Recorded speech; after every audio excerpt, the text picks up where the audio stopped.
Article 50 clearly needs to be triggered. What's your view on when that needs to happen? I think we need to set out what the negotiating position is first. The government hasn't really done that. We've had sort of various conflicting statements between the Foreign Secretary, the Brexit Secretary and the Prime Minister. The position we set out is there must be access to European markets for this country. We have a great deal of industrial investment that is dependent on trade with Europe. Secondly, the workers' rights that have been enshrined in the social chapter, such as working time directive, 4 weeks paid leave, maternity leave, paternity leave, anti-discrimination legislation, transfer of employment undertakings, all those must be absolutely enshrined in British law. You've set out a lot of red lines as you're going. There's more. As you're going through there. But I mean, in terms of what seems reasonable to you, first quarter of next year, second quarter, what's your expectation? I would have thought the government will probably set out a clearer position now, I hope, in this autumn, and have those talks with the European Union and other governments. We're doing the same with governments and opposition across Europe, and indeed Emily Thornberry is going to Norway next week to look at their model. You've talked today about wanting Parliament to be fully informed, no backroom deals. Can you see a situation where you would vote against the triggering of Article 50 if you felt that Parliament didn't know enough about what you were stepping into? We would reserve our position. We would reserve our right to oppose. Not that we don't respect the result of the referendum. Obviously we do, but I want to set out those lines that we maintain crucially market access and rights, and which I didn't say the first part was membership of the European Investment Bank. We think that is important. These things are all actually quite possible. Hence we're looking very closely at the Norwegian model as well as talks with other countries, because there are many who want to have a relationship with the European Union who maybe are not members but still want to develop it. So there is a big possibility. Theresa May says there won't be a off-the-shelf solution, it'll be something bespoke, but you're talking about maybe using somebody else's model like Norway. Well, it's not using their model, it's learning the lessons from Norway, and maybe we can learn a great deal from Norway, because after all it does have a successful expanding economy, albeit largely based on oil, and it is a much smaller society than ours, but nevertheless they have a very strong social democratic tradition.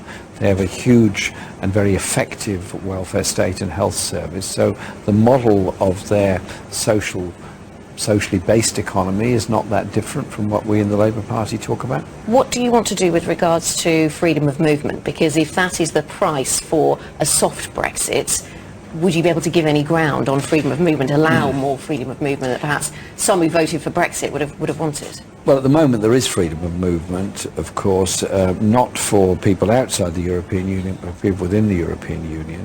My concern was never so much as the right of people to move as the exploitation that often went with it.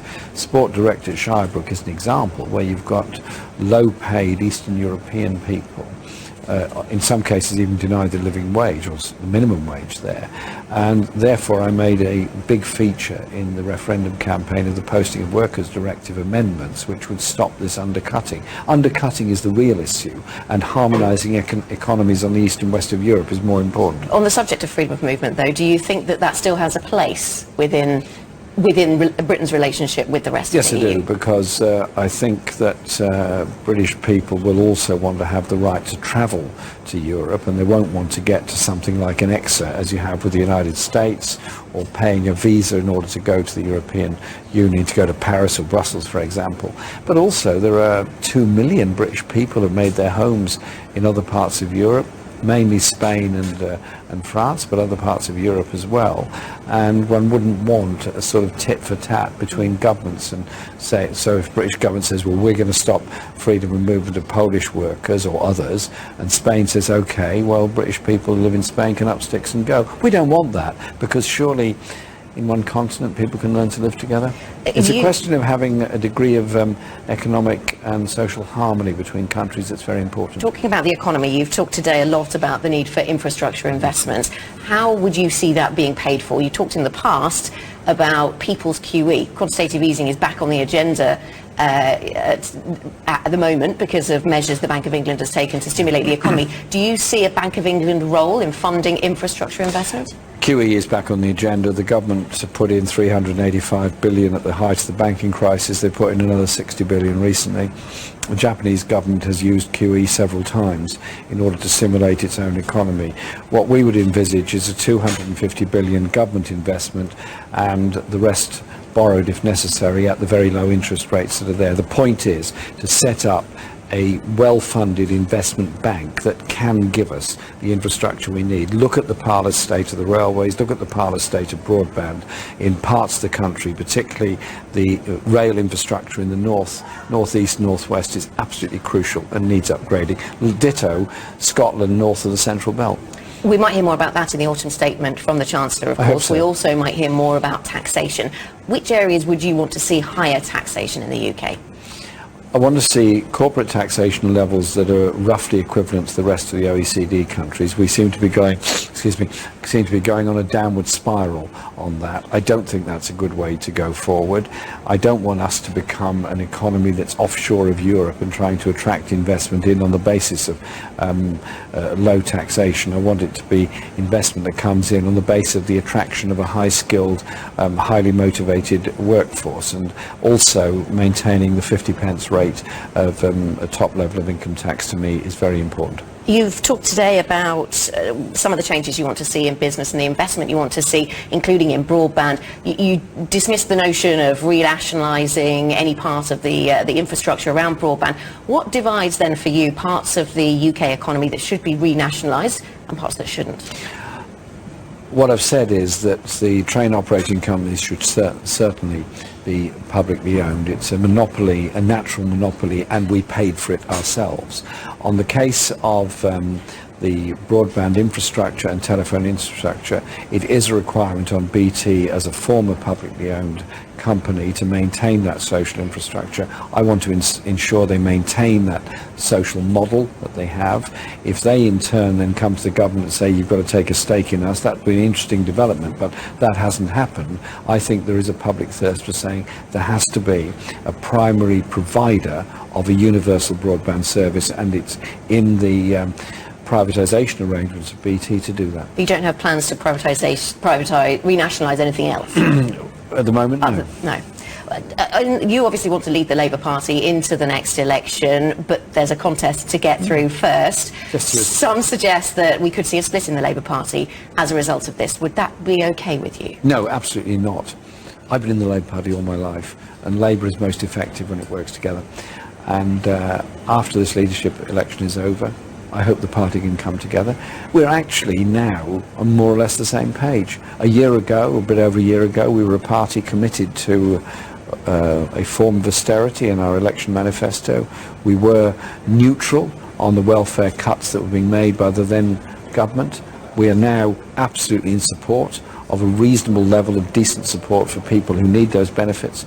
We're also a party that is opposed to austerity as a way forward. We want an investment economy. I think the party can come together around those issues. Yesterday, I raised the issues of selection at 11 and grammar schools being brought back in Britain. The party is very united on that. There's a huge number of things that completely unites us. If the party comes together, we're very strong. You talked a lot today also about the reasons behind the Brexit vote, and globalisation featured as part of that conversation. Do you see those same pressures being expressed by electorates elsewhere in Europe, in the United States, in the presidential election, for example? Absolutely. I think that's a very fair point. If you look at the issues that have come up in the primaries, the Democratic primaries in the US, and to some extent in the Republican primaries, there's a lot of crossover voting anyway, in which Bernie Sanders was saying, well, actually, you've got to have a government that is dedicated to reducing levels of inequality. And he said the US can't afford the levels of inequality it's got. I think he's right. Also in Europe, you're seeing people that feel very angry about the proposals of the Transatlantic Trade and Investment Partnership and what it would do to European agriculture, what it would do to European social infrastructure.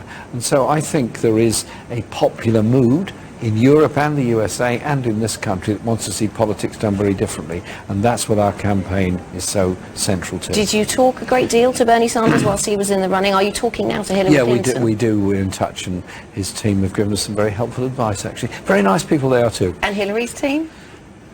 You're in Very touch nice with them? people as well. Yeah, of course we're in touch with all of them, and hopefully when the election is over there will be a close relationship with the new administration. I had a very pleasant meeting with President Obama when he visited here. We had a very good discussion about issues of globalization, of insecurity, and the way in which post-industrial societies feel so angry and so left behind. What we're seeing in Britain, in some parts of South Yorkshire, some parts of Nottinghamshire, are not that different to what you're seeing in Ohio and other Great Lakes states in the USA. And what would you say to those who'd be tempted to vote for Donald Trump then, with that as the backstory?